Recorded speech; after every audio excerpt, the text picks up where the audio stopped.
All right, hey, thank you all for joining me on, I guess I normally call it the wrap-up. We're the halftime show here today.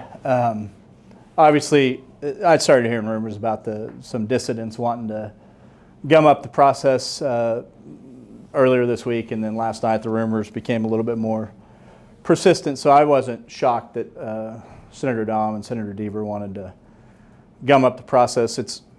Don't know what their intent is for the remainder of the day. I kind of get a feeling that maybe Dom just had a problem with school choice. I don't know, because he hasn't been doing anything on these last few bills.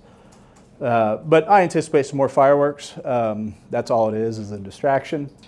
Still was able to clean up the school choice. I laid over two of my remaining bills and then ran the one dealing with the domestic abuse survivors, being able to have that considered in sentencing earlier today, and then I just ran the bill off to make the governor notify us when he's going to be out of state, and then down the line of succession, Lieutenant Governor, then myself, and so on and so forth. So obviously displeased with the tactics that are taking place on the Senate floor right now.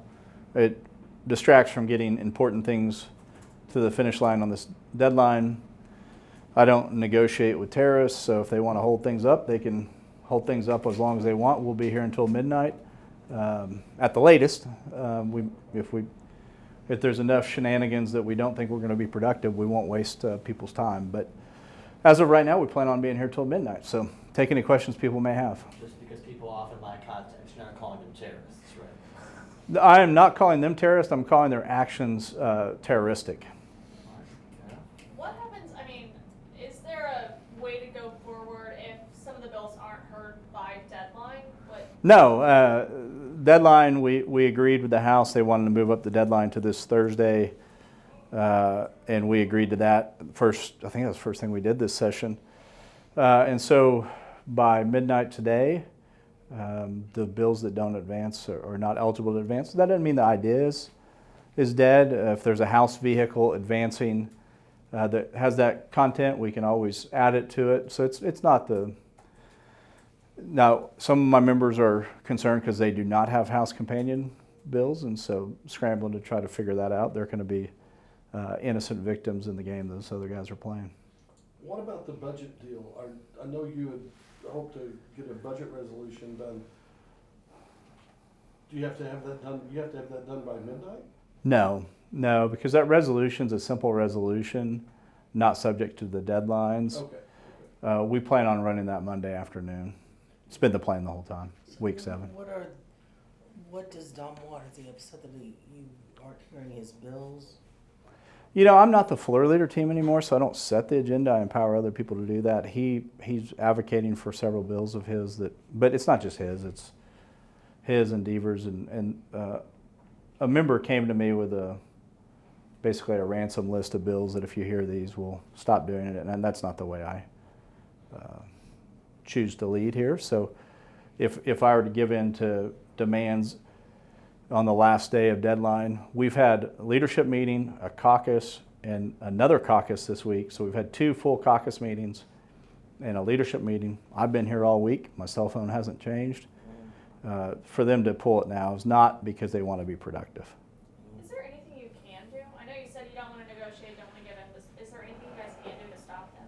Yeah, there are, but we're setting a precedent with anything we do. So we have the option to move previous question, which cuts off all questions.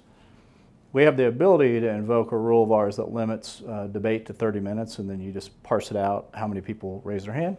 If we have 32 votes, we could create a rule to limit each individual member to a certain amount of time. But we have decided to just allow the process to work out, and if they want to kill other people's bills, that's their prerogative. What about declaring it dilatory?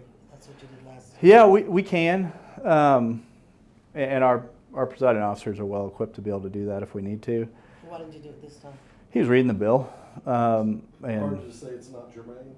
Yeah, so we can. I mean, Mason's manual, which we go to if our rules are silent, has a part in it that if the debate is not intended to persuade anyone to your perspective, you can rule it dilatory and move on.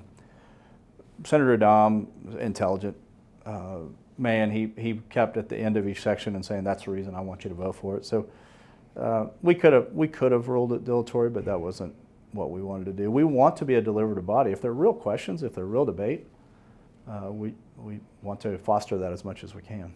What does this do for the rest of the You've had problems with that group of senators before.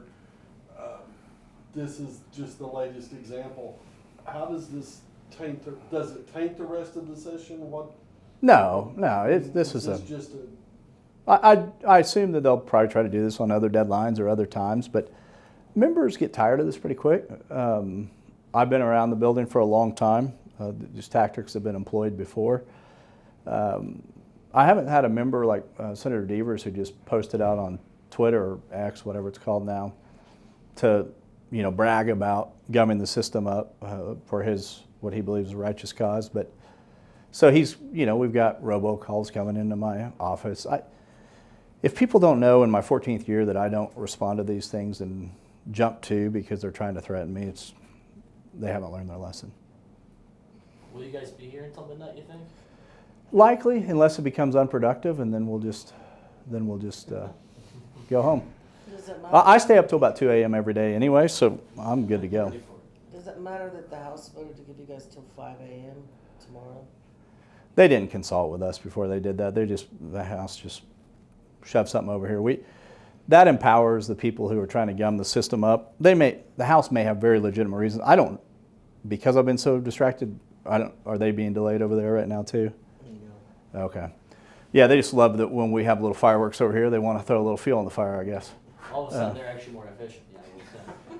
Yeah, Yeah, well, I'll leave that to myself. Other than this, how has deadline week been? Oh man, this has been an awesome week. I plan on sitting here and talking to you about how great the budget transparency was going to be. We'll talk about that on Monday. I'll still get my point in, but it's been a very productive week, very productive session. We're hitting on all cylinders until today. We'll have a few extra cylinders today, I guess. But these things happen. And unfortunately, the reward system in today's social media is, even if you're completely, entirely ineffective like these members are, they'll still get rewarded by social media. And hey, you're the champion, that's awesome. They'll be able to use this in campaigns in the future. They'll be able to say they stuck it to leadership. It didn't impact us one bit. The bills I cared about gotten through. The bills that they care about evidently haven't, but they're in the vast minority of this caucus. You've been kind of quiet on the fight between the Attorney General and the Governor, even after the bill that came from the Senate was vetoed. Are you guys thinking about an override? What's your reaction to that? If the governor doesn't want that protection, we won't go out of our way to provide it. We were trying to give clarification on Secretary Arthur and Secretary Winchester. Governor vetoed it. I guess it helps his legal case some. It's not my business to help him avoid a problem that I think he's walking into. But so, how many bills were on the floor agenda this morning, and do you have any idea how many will be still on the agenda when midnight comes around tonight? I don't have an answer for either one. Was it 73, something like that? How many bills were on the? I think there's covered about 3 or 4 so far today, out of 70. Yeah, it seems like it's going fast when I'm off there. Maybe I'm the problem. They're moving pretty quick if I'm hearing the bells right. But I think I can get you the exact number. I thought it was 73. We had 91 yesterday. 75. 75, as I said. Yeah, the 75. At the pace we're going, we'll get through a fraction of those. What that fraction is, I can't venture a guess. Can you just talk a little bit more about where this all started, the Parent Choice Tax Credit Cleanup, kind of what that does? Yeah, it's a great bill. Thanks for asking. When we were going through the rule process, the Oklahoma Tax Commission, as you know, the school choice and the record investment in public education came together rather rapidly toward the end of session last year after we had been through months of disagreement.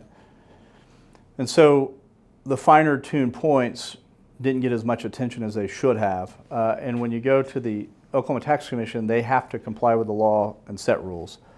They went through their rulemaking process. They did yeoman's work to try to get things implemented, and I applaud their efforts. When they had the proposed rules, I objected to some of them, saying, "Hey, I really don't want Oklahomans to their taxes in arrears to be paid by this. I don't want there to be a tax on it." And they said, "Well, the law is not written explicitly enough that we feel like we can write a rule in that way." And so I respected that and said we'd clean it up this year if we could. And so I've been working with Tax Commission and advocates, just trying to figure out how do we clean that up. The Speaker has several bills that do the same thing. We're all working on one accord on that, trying to line it up with the school year, trying to make sure back taxes aren't paid out of it, trying to make sure it's not taxable for the purposes of Oklahoma income tax. And then trying to, the part of the bill that was objected to on the floor by the Democrat member from Tulsa, she said, "Hey, it's unfair that I slipped language in there about homeless children on the floor." I filed that language December 15th. Went through committee with that language in it. And so I was really ready to debate. I was excited to debate, but then I decided people didn't want to have more debate after Senator Dom read the whole bill to them. So. Thanks, everyone. Thank you. Yeah, thank you.